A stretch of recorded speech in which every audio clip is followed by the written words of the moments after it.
Hello बच्चों, तो चलिए इस प्रश्न को पढ़ते हैं। दिखाइए कि बिंदु x बराबर 1 पर एफ एक्स बराबर x square plus 3x plus 4 सतत है। तो यहाँ पे देखो, हमें ये दिखाना है कि ये जो फलन एफ एक्स है ये बिंदु x बराबर 1 पर सतत है। तो प्रश्न में आगे बढ़ने से पहले इस प्रश्न से संबंधित जो मुख्य उदाहरणा है उसकी हम चर्चा कर लेते हैं। तो देखो, मुख्य उदाहरणा क्या हो जाएगी। यदि यदि बिंदु x बराबर a पर एफ एक्स सतत हो तो इसके लिए आवश्यक शर्त क्या होती है कि x बराबर a पर जो फलन का मान है अर्थात एफ ए वो किसके बराबर आना चाहिए, बाईं सीमा। और ये दोनों मान किसके बराबर आने चाहिए, दाईं सीमा के। अर्थात बाईं सीमा और दाईं सीमा अस्तित्व में होनी चाहिए और आपस में बराबर होनी चाहिए। और जो इन दोनों का मान आ रहा है बाईं सीमा और दाईं सीमा का, वो x बराबर a पर फलन के मान के बराबर आना चाहिए। तो हम सबसे पहले x बराबर a अर्थात यहाँ पर x बराबर एक बिंदु की बात करनी है।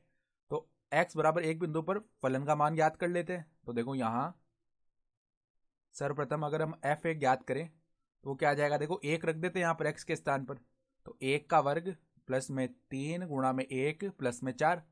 तो ये क्या बनेगा, देखो 1 प्लस में 3 प्लस में 4, अर्थात इसका मान बन जाएगा 1 प्लस में 3 4 हो गया और 4 प्लस 4 8 हो जाएगा। ठीक है, अब देखो हम बाईं सीमा ज्ञात करते हैं। तो बाईं सीमा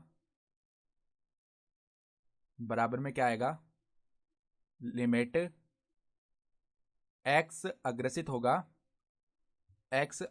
देखो x बराबर एक के लिए याद करना, तो एक माइनस, ठीक है, बाईं सीमा के लिए माइनस, और यहाँ पर एफ एक्स। तो अब देखो यहाँ पर हमारे पास में फलन क्या है, x square plus 3x plus 4।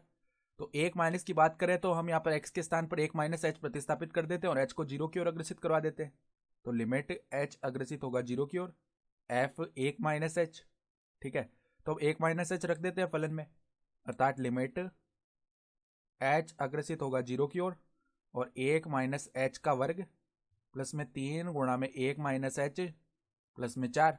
ठीक है, तो अब देखो यहाँ पर हम h जीरो की ओर अग्रसित करवाते हैं तो क्या बनेगा, एक का वर्ग प्लस में 3 गुणा में एक प्लस में 4, अर्थात ये मान क्या बन रहा है हमारे पास में, एक प्लस में 3 अर्थात 4 और 4 प्लस 4 8 हो गया। ठीक है, तो बाईं सीमा का मान भी 8 आ रहा है। तो अब देखो दाईं सीमा क्या आएगी, दाईं सीमा बराबर लिमिट x अग्रसित होगा एक प्लस की ओर और एफ एक्स। तो अब यहाँ भी हम एक प्लस एच प्रतिस्थापित करते हैं तो h जो है जीरो की ओर अग्रसित हो जाएगा और यहाँ पर f एक प्लस एच आ जाएगा। ठीक है, तो एक प्लस एच रख देते हैं फलन में, तो लिमिट h अग्रसित होगा जीरो की ओर एक प्लस एच का स्क्वायर प्लस में 3 गुणा में एक प्लस एच प्लस में 4।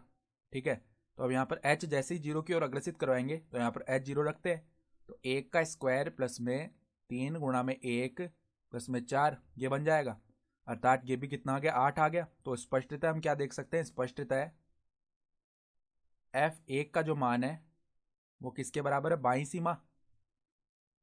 और ये जो दोनों मान आ रहे हैं ये किसके बराबर आ रहे हैं, दाईं सीमा के। और यही हमें सिद्ध करना था सतत के लिए। अतः हम क्या बोल सकते हैं, अतः x बराबर एक पर एफ एक्स जो फलन है वो सतत है। ठीक है, और यही हमें दिखाना भी था। तो आशा करता हूं कि आपको ये प्रश्न समझ में आया होगा। धन्यवाद।